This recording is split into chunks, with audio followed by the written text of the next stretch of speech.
Welcome to Making Money Matter, ladies and gentlemen. Today, I've asked Richard Carlton to come back and join us. Now, Richard's the Managing Director of Maronan Metals. ASX code is MMA, and they are up in the CLONCURRY region of Queensland. One of my favorite commodities. You know that I'm known as that gold lady, but hey, guys, silver. Silver's up this year, and I'm pretty sure, look, not financial advice, do your own research, but I think silver could be the one to watch, which is why I'm excited to have Richard back on. He last spoke to us as we were going into Christmas of last year. Where has the year gone? We're now talking, and it is already August. Now, before we get started, Richard will also be joining us at the Australian Gold Conference this year, one of only a couple of silver companies that are going to be at the conference. So if you want to meet him in person, make sure you go to goldevents.com.au and purchase your ticket. Now, that'll be at the end of August. So I thought I'd get Richard on before, so he can give us a bit of an update on what has been happening to date with the project up there in Cloncurry. Richard, great to see you. Welcome back to Making Money Matter. Yeah, thanks for having me, Kerry. Yeah, it's been far too long for sure. And I think when sort of drilling stops, because you realise that was about when we finished that last campaign of drilling and you're wrapping everything up, it's sort of you're feeling that there's not much news coming. And unfortunately, we haven't caught up. But look, this is an opportunity, so we're back together now. That's good. Yeah, and well funded, because since I last spoke to you, you've done a capital raise, you've done a placement, a share purchase plan, and I know the SPP were clearly your shareholders love what you're doing, because you're going to raise 1.5, and you raised a lot more, so the shareholders are really backing you at the moment. That was a fantastic outcome, Kerry, and I think in this market, which I think has been general the last couple of years, it hasn't been all that easy, especially for the juniors, such as us. So to get from the placement, in fact, our first corporate investor and also an institution on the books is fantastic. So we raised 5.6 from that. But I think, to me, the highlight was the share purchase plan. To be going for 1.5 million with our existing shareholders, to then have them bid for 3.5 was just fantastic. So for us to end up with $9 million in this market, we're very pleased. And that leaves us poised and fully funded for a fresh drill program that we hope really builds on the great results we had over the first couple of years. Well, for those that might not know too much, I mentioned earlier that it's in the Cloncurry region up there in Queensland. I think it's northwest Queensland from memory. Just tell us a little bit about the deposit. It's quite big from memory, isn't it? And, you know, explain a little bit about why you love this particular deposit so much. Okay. Well, I think we're, like you say, we're in that Northwest Minerals province, which is the home for many big mines, and probably something that people don't necessarily appreciate, that 34% of the world's silver is produced from lead zinc mines. So it's a co-product with silver and lead. So having all those big mines, and you look in this province from MacArthur River to the Century Mine, and you know, Dougal River, Mount Isa mines, and down to, of course, Cannington, which is in its early days, I think, was probably one of the world's biggest silver producers. They're all lead mines with silver. So so for us to have our deposit nestled right in amongst this, I think is it gives us, it's great pedigree. And we're really pleased for that. And yeah, why do we really like it? Look, we inherited from Red Metal, who owned the project 100% before our IPO a couple of years ago, an inferred resource. And just to give the viewers a bit of an idea what inferred resource is, it's a lowest level of certainty that you've actually got your resource that is you're able to talk about with a JORC number. So in that, we had the drill holes around about on an average of 200 meters apart, and that was on average, whereas it was anywhere from 100 meters to 400 meters apart. So you can appreciate a lot can happen geologically between in 400 meters or even 200 meters. So what has become a requirement is to get it to the next level of certainty, which is called indicated, when you've got a good proportion of your material in the indicated category, you can begin to talk about the project economics. So red metal before us and us currently are hamstrung by this, being able to convey to people what the potential of the project is, because we didn't have any indicated resource. So the exciting bit was when we did our resource review after last couple of years of drilling, and we announced in March our maiden indicated resource. Now, to get just 2 million tonnes, I know it's a fairly small proportion of our total silver resource, which is 32 million tonnes, but we're on the way. So importantly, to get 2 million tonnes, 5.3% lead and 155 grams to the tonne silver was an extremely good result. And I think it's part of the platform which has helped us raise the funds that we've just done. So our target, we would like to think this fully funded program of 7,000 to 10,000 meters of drilling, which towards the end of this calendar year, we should complete. I'd love to think that we could get that proportion of indicated that the ASX do require, which is typically, I think, about 70% of the resource you're going to be talking about if you're going to be talking about economics of the project. So, so that's our target, and that's what we're going for.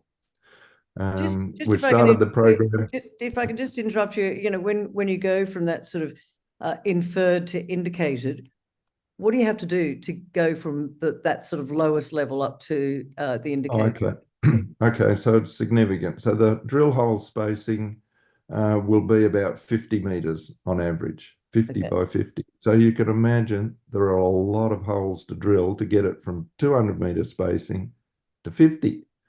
So that's what all the cost is. And you know, you might have even seen some commentary recently about the Lassonde curve and people talking about this orphan period between announcing the exploration success, we found something, through to when you're actually going to mine something. There's this period when, you know, people, well, every project's going to have it. It's this dull, boring stage that you've just got to go through and prove what you think was there is in fact there. So that's sort of where we are, and it does make it a bit hard to raise funds. But look, we would be hopeful on the back of this that you know, we can begin to talk to economics and be able to convey publicly what we know internally, because we're doing the numbers and we're very confident in the resource, that they say, wow, the project's worth that much. Didn't really appreciate it. So we'd love to be able to do that, and we're getting closer. Which is great. So you just mentioned, I think it was June that you raised the funds. Is all of that just focused on this project, this lot of drilling, to get it from that inferred to indicated? Is that your focus for the rest Correct. of the year? Yeah, correct. That's exactly it. And while the resource is far bigger than this sort of, I don't know, 12 million ton area that we're focusing on, we've got to get it to that level, and then the rest of the resource. So there's, you know, it's 60 million tons in total between the silver, lead, and the copper, gold. So we know there's much more to do, but being a junior, having the amount of funds you've got to prioritize it where you're going to get the best likelihood of doing a re-rate, I suppose. The re-rate also would be helped if the silver price continued to run, but for it to have gone up, you know, 30% this year, you know, even you compare it to gold, has been fantastic. And I'm sure that was a key component of us being able to raise the funds that we did. Yeah, and a lot of people talking about silver at the moment, how that they think that there's a bit of a disconnect, because one of the things I think I'd like to just mention as well is that silver, yes, it's a precious metal, but actually, Richard, there's a supply-demand gap as well, because it's also used in solar panels and lots of other uses. So it's got that industrial use as well as being a precious metal. That's right. Yeah, it shares some things with gold, but it's got something. Yeah, there's about 2/3 of an ounce of silver in every single solar panel. And you go, wow. And I think I saw something last year that in the peak of installation of them in Australia, it was something like about every 40 seconds on average, we're installing a solar panel. And you go, wow, that's 2/3 of an ounce every time. Yep. That's a lot of silver. And of course, we saw in the Silver Institute report, which came out in April this year, that there was a deficit of 200 million ounces of silver compared to what the demand was. And that's been 2 consecutive years. So you can imagine whatever sort of stockpiles and things are available, you're eating into that. But to give a bit of context as to what 200 million ounces is, with Cannington producing around 10, 11 million ounces at the moment, that's 20 Cannington mines you're talking about. Shortfall each year. That's major. So I don't know, but you look at probably some of the other metals, probably copper is one of the major ones. With all the projections, it is a bit strange that the prices aren't as high as, logically they would be, but yeah, markets aren't always logical, as you No, would. they're not. Now, Richard, you talked about being in this sort of this orphan period where people aren't really watching. And this is the period that actually I quite like, because when people are not watching is when I think it gets pretty interesting. So between now and this drilling program that you're doing, are you saying that's going to take you right up to the end of this year? That there's a lot of drilling that Yeah, you've got to do? Just talk us yeah, through that. that's great. Yeah, and we will need to do more drilling even after that. I mean, if ideally we can talk about the economics and begin to do what's called a pre-feasibility study. So there'll be more drilling to keep on doing even after that. But yeah, this will be an important sort of stepping stone for us. But along the way, and you look at, so what would news flow be? It's these drilling results. Are we confirming what we thought was there? We've now onto our fifth hole of this program. We'll have probably 15 or 16 holes across the program. We'll be reporting those results when assays come to hand. So we're making good progress already. So we'll be reporting that. We're expecting to have the first bit of research being written on our project, which is going to be great. We will have that out too. So and importantly, I think we're also progressing the studies that are going to be necessary if permitting the project, through to an operating mine were to possibly happen.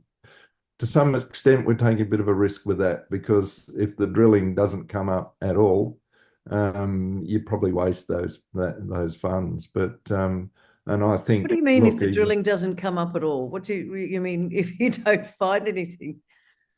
well, if we don't find the quantity and quality that we need for to prove the economics that we believe is there, then you probably won't go ahead and permit a mine. You won't be able to justify it. Therefore, spending money like on the environmental monitoring, you've got to have background monitoring for water, flora, fauna, all those sort of things. We've started those things. But if you never, in fact, go through and build a mine, it sort of is wasted. But we're taking that risk.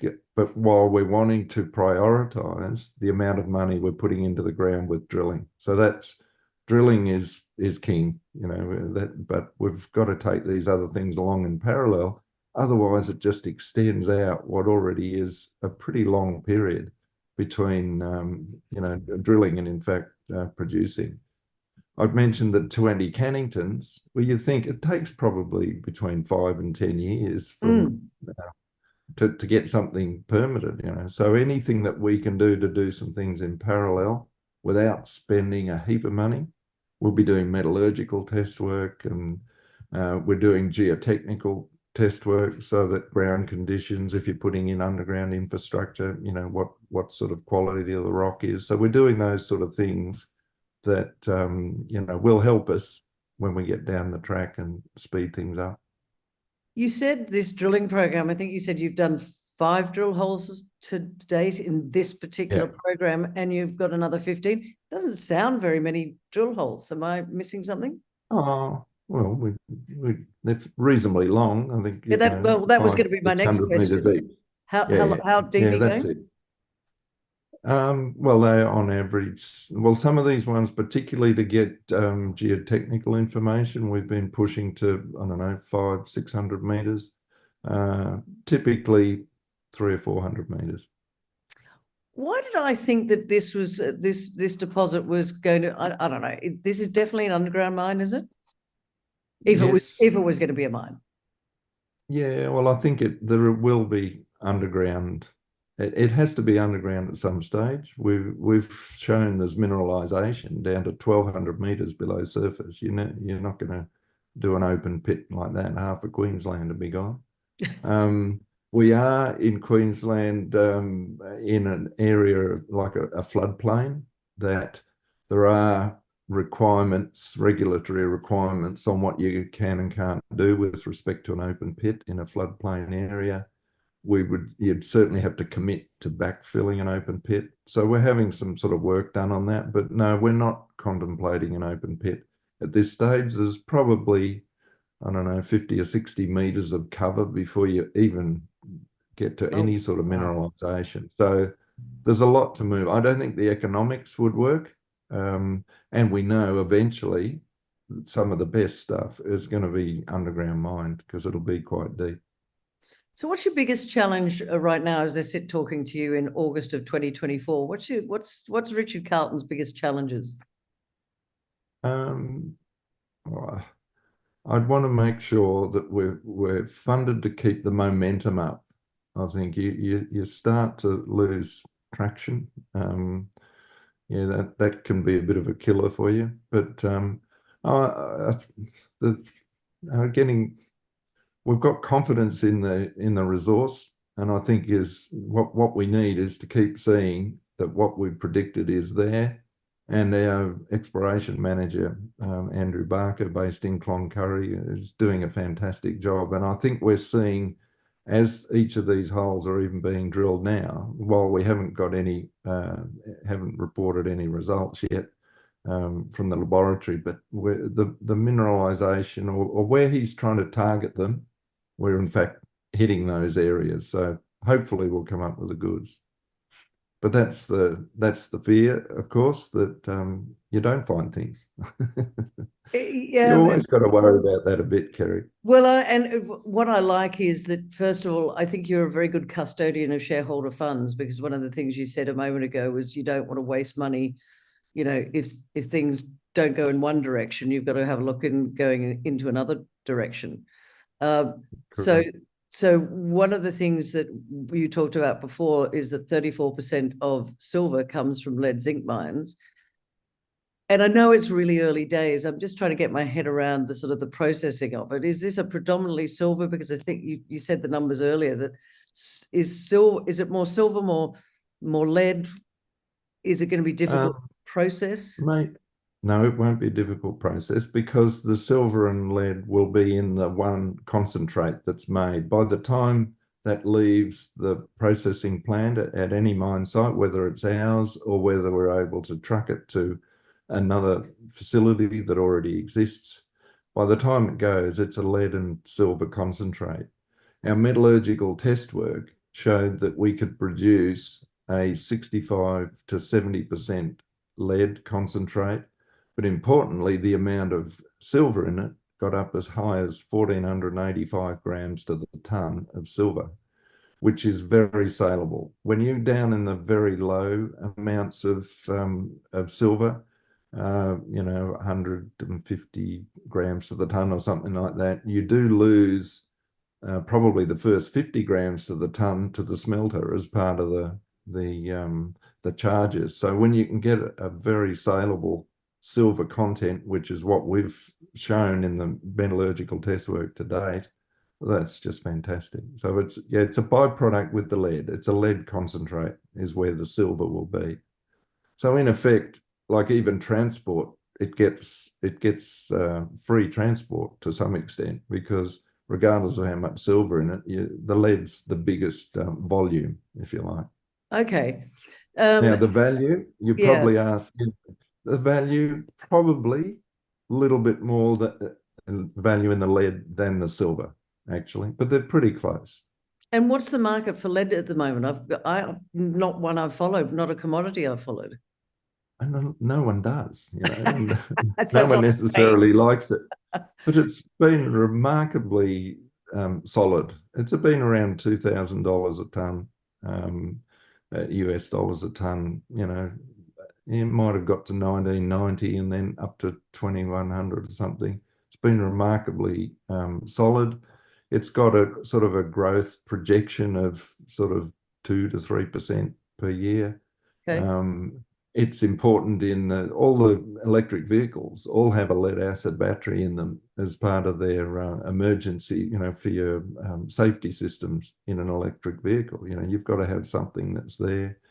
I think that they're being used for some of the big storage batteries for solar and other of the renewables, because you know it doesn't really matter how big and heavy it is if it's a good store of power, it's going to be used. So I don't think lead's going away anytime soon as a required commodity, and the price has hung in pretty solid. Okay. But certainly silver's where the leverage is on this. You know, if any of the internal modeling we're doing on it, you adjust the silver price by $5 an ounce or something, it's extraordinary how well it changes the economics. And unfortunately, ladies and gentlemen, you're probably all sitting there screaming at the screen saying, ask him about the economics. Well, we can't, because until it's gone from inferred to indicated, we can't do the economics. We can't talk about the economics to you. It's just one of the rules, isn't it, Richard?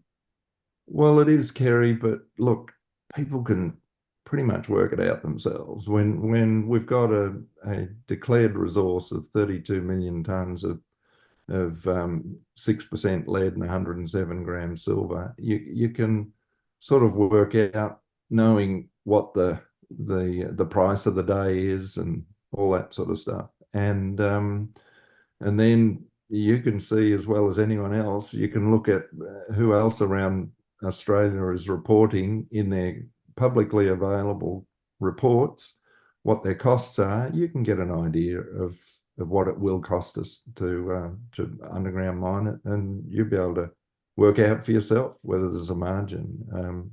Clearly, we're excited, but you're right. We can't talk about it. We're not allowed to quantify it. They will talk about it, ladies and gentlemen, but probably not until first quarter next year, which is probably when you're going to be able to talk about it. I would have thought, the economics of it. But two questions before we finish up, Richard. Firstly, you mentioned floodplain. Is that a problem? Yeah. No, interestingly, well, and you would understand it, in Queensland, well, there's a lot of rainfalls in the wet season for sure. And there are sort of state maps that designate floodplains, and they're done on reasonably broad scale, sort of distances away from where the actual rivers are. What we've done just in the last few months is a very detailed, what's called a LiDAR survey, but it's a very precise survey. And we will now have some experts looking at that survey, and then, as I understand it, you can apply to have the designation of a floodplain changed once you can demonstrate the topography of the area. So I think some of those constraints will disappear for us once we do the work. But until you do, there are constraints on what you can and can't do in a floodplain. And look, you know, we've seen, you know, from some of the mines, you look at Capricorn, and we know that was, you know, all the rainfall and things ending up in mines. We've known of safety incidents where tragically even lives have been lost historically, where flooding events have not been well enough planned for, and that's certainly going to have to be a key part of what we do. But I think as long as you plan for it, there's ways to mitigate any of those concerns. All right. Well, we've run out of time, Richard. So give us 3 reasons why you think, as I speak to you in August of 2024, that you think people should sit up and take notice of Maronan Metals? All right, I think you touched on it, is that silver, not only an industrial metal but also a store of wealth. So we've got the product. We're in the location. There are big mines there. Why isn't ours the next one? And I think we're fully funded to get to this through this next stage, and we'll be reporting results along the way. All right, ladies and gentlemen, there you have it. Lots of news flow coming up for Maronan Metals, which is why I wanted to bring them on today. But where do you build a newer mine? Where other mines have been before. So he's in the right area and fully funded. So lots of drilling going on, lots of news flow to come. And as I said right at the start, Richard will also be joining us at the Australian Gold Conference. So you can come along, ask him all the questions that you're probably screaming that I haven't asked today, but you could ask him yourself from the 26th to the 28th of August. But Richard, thanks so much for joining me on Making Money Matter. Thanks very much for having me, Kerry. It's been great.